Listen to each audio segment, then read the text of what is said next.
গণতন্ত্রের অবিসংবাদিত নেত্রী ও তিনবারের সাবেক প্রধানমন্ত্রী বেগম খালেদা জিয়ার মৃত্যুতে শোক জানাতে বিভিন্ন রাজনৈতিক দল, সামাজিক ও সাংস্কৃতিক সংগঠনের নেতাকর্মীরা ধারাবাহিকভাবে বিএনপির গুলশান কার্যালয়ে আসছেন। তারা সেখানে রাখা শোক বইয়ে স্বাক্ষর করছেন। তাদের মধ্যে ব্রিগেডিয়ার জেনারেল অবসরপ্রাপ্ত আব্দুল্লাহিল আমান আজমিও শোক বইয়ে স্বাক্ষর করেন এবং তার মৃত্যুতে গভীর শোক প্রকাশ করেন। সেই সঙ্গে খালেদা জিয়ার রাজনৈতিক জীবনের বিভিন্ন দিক স্মরণ করেন তিনি।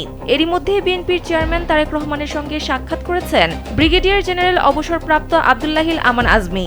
বুধবার রাজধানীর গুলশানে বিএনপির চেয়ারপারসন কার্যালয়ে তারেক রহমানের সঙ্গে সাক্ষাৎ করেন তিনি।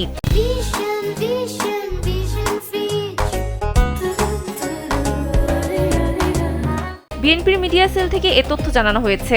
সাক্ষাৎকালে বিএনপির চেয়ারম্যানের হাতে তার লেখা একটি বই তুলে দেন। বইটি গ্রহণ করে তারেক রহমান তার প্রতি কৃতজ্ঞতা প্রকাশ করেন এবং শোক প্রকাশে উপস্থিত থাকার জন্য ধন্যবাদ জানান।